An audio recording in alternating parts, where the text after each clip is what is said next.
Mexican records got the lights down low. Souldisco where the groovy people go. Hit play, let the music flow. Old school beats with a modern glow. Oh.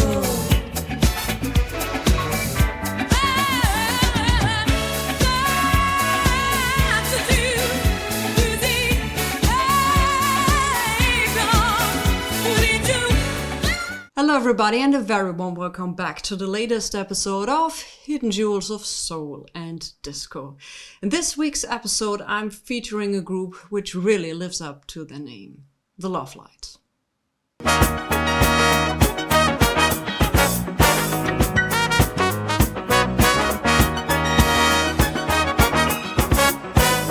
Today I want to talk about the Lovelites, a female soul group from Chicago that most people know for one song above all others. Yes, How Can I Tell My Mom and Dad? But if you look at their actual discography, their story is much bigger than that one song. They first recorded in 1967, broke through nationally in 1969, released their only album on VNYL, and returned to the R&B charts with My Conscience, and kept releasing singles into the mid-1970s.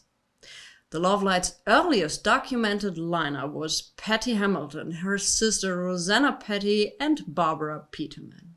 Their first known release was I Found Me a Lover and You Better Stop It on the B-side, which was released on Bandera in 1967. So before they ever had a national hit, they were already part of the Chicago soul scene. Before the Lovelites became a recording group, Patty Hamilton and her family had already gone through an earlier gospel phase as the Sunshine Singers. Their musical interest expanded. They moved into R&B and kept building experience through local talent shows. By the time a producer heard them perform, the foundation was already there. We had the church discipline, family harmonies, and live experiences in front of local audiences. So the Lovelites did not just appear out of nowhere. They came up through a familiar routine of church music, local performance, and then discovery. But you know what? Let's hear it in Patty's own words. I'm a church girl. It started in church with my grandma and my two sisters and I. And we did that until about 8th grade. And then my mom took us on local talent shows. And we would do talent shows. And so we would change from the Sunshine Singers from the gospel to R&B. And the group became the Jamettes. It was just my sister and I then, and my sister Rosina. And then by the time we got to high school, we was really loving the R&B, right? The lineup changed fairly quickly. By 1969, the group is generally listed as Patty Hamilton, Rosanna Patty, and Ardell McDaniel. By 1970s, sources connect Johnny Berman to the group as well, and later versions also include Rhonda Grayson. The one constant through all of those changes is Patty Hamilton, who remained the central figure in the group's history.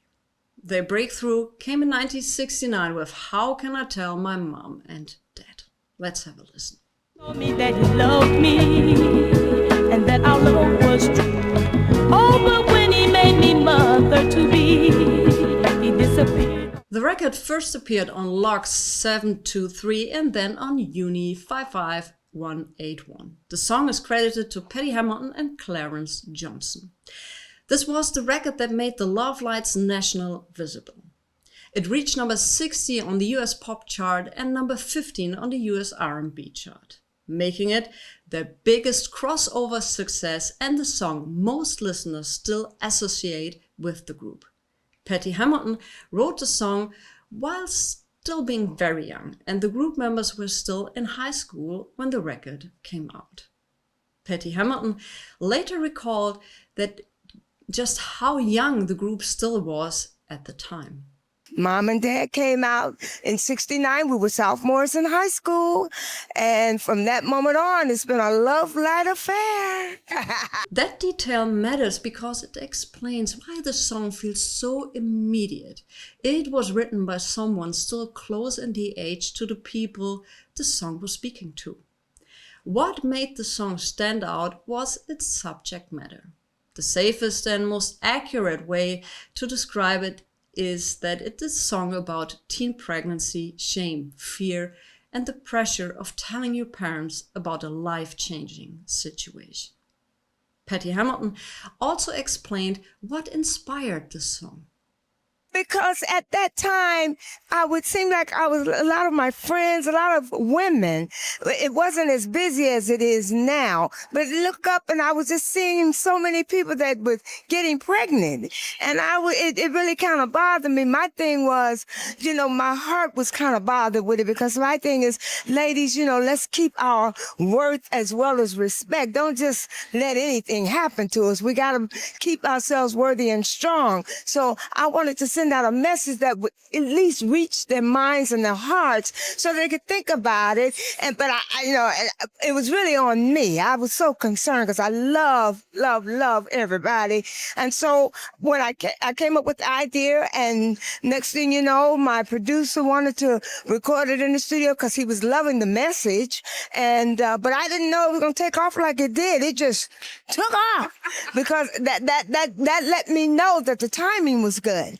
The timing was real right for that, because, when it came out, the women, everybody was just, I've had friends tell me that were pregnant, tell me that they took the record home so that they wouldn't have to tell their mom and dad what happened. That quote explains the song's origin very clearly. It shows that how can I tell my mom and dad grew out of something Patty Hamilton was seeing around her in real life, which is part of why this record still feels so immediate.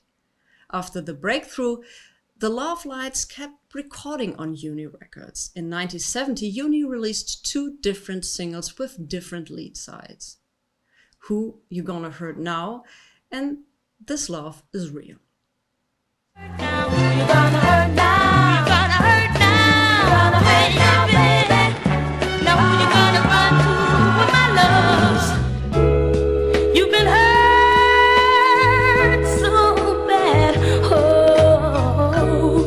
but this is real. All My Love was on the B-side on both releases. This was a common practice back in the day if a record label saw potential in a certain song. Also around the same time, the group also released its only album, With Love from the Lovelites. What makes With Love from the Lovelites special is that it's not just an album built around one famous single. The back cover makes that clear immediately.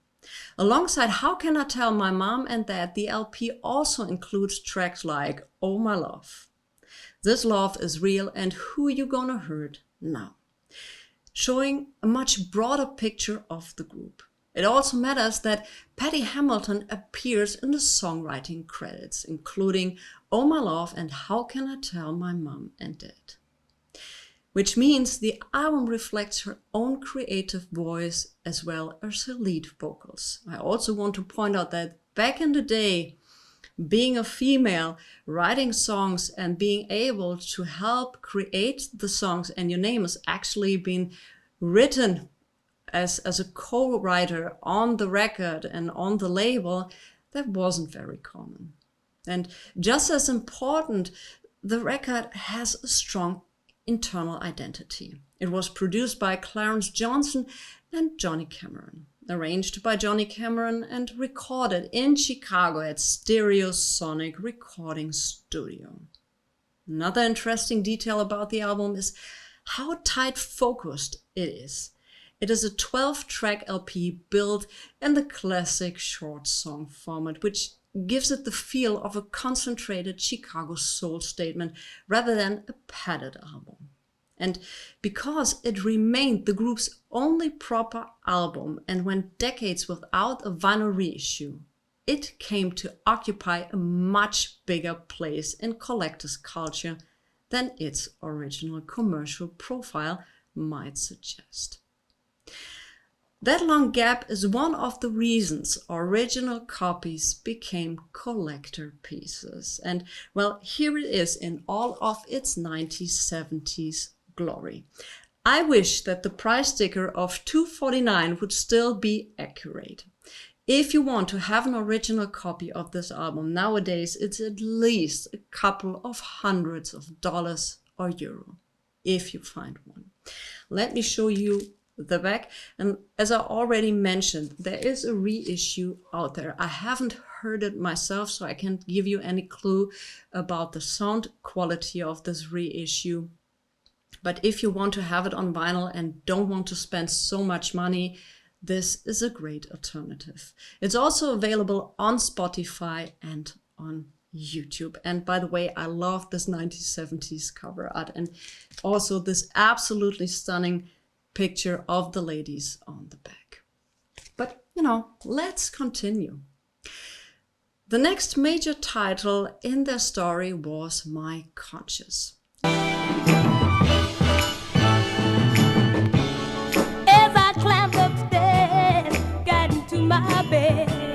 Released on Lovelight in 1970, it went on to reach number 36 on the US R&B charts in 1971. That matters because it shows that the Lovelites were not simply a one-hit act. They had at least one significant R&B chart record after their breakthrough. Another important point is that the substantial part of the group's later 1970s output came from a different lineup. By that point, the later Lovelites records were effectively built around Patty Hamilton, Johnny Berman, and Rhonda Grayson. Even when the billing shifted between the Lovelites, Patty Hamilton and the Lovelites, and Patty and the Lovelites.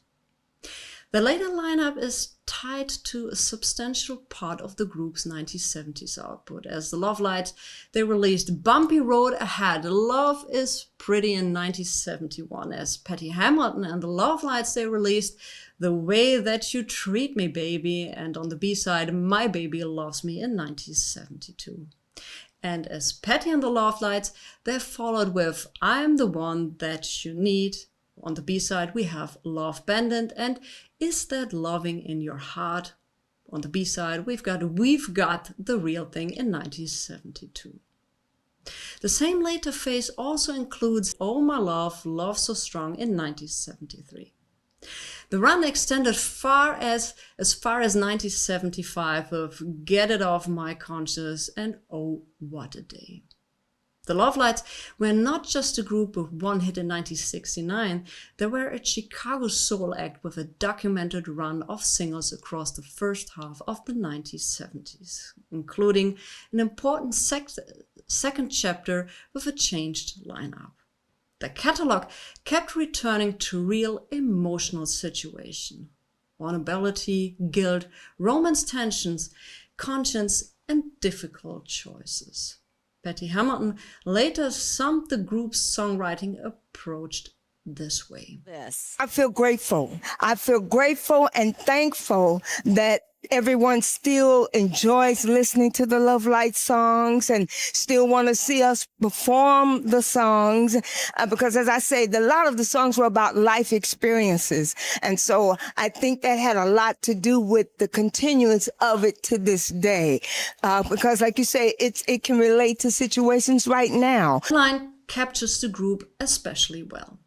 Songs like How Can I Tell My Mom and Dad, My Conscience, Oh My Love, and Love So Strong all point to a group whose material was rooted in situations people recognized immediately. So how can we sum up the Lovelites? Well, they were Chicago's female soul group built around Patty Hamilton. They first recorded in 1967, they broke nationally in 1969 with How Can I Tell My Mom and Dad. They released their only album on Uni in 1970, they returned to R&B charts with My Conscience, and they continued releasing records through 1975 under several variations of the group's name. That is much stronger and more durable history than the usual one-hit group summary suggests. As for what became of the singers after the group's main recording run, well, the public record is much clearer for some members than for others. Patty Hamilton remained the most visible figure connected to the group's legacy. Johnny Berman is noted as later working as a backing singer for Walter Jackson. Rhonda Graveson, who joined the group in its later phase, died in 2018 at just being 65. For Rosanna Petty, Barbara Peterman and Adele McDaniel, the data public trail is much thinner, so not every member's post-Lovelites story is equally well documented. So when people talk about the Lovelites, the conversation usually starts with how can I tell my mom and dad? And that makes sense, because it was their defining hit. But the full story is better than one song alone. The documented history shows a real Chicago soul group with changing lineups, multiple labels, one album, more than one charting record, and a clear central figure in Patty Hamilton. And once you put those facts together, it becomes obvious that the Lovelites deserve to be remembered as more than a single song footnote in the late 60s and early 70s. Once again, I highly suggest that you check out their material. It's available on streaming platforms, on YouTube's, and also on certain compilation albums. And also, if you like that episode, I highly suggest that you check out the playlist appearing here, and I catch you on the next one.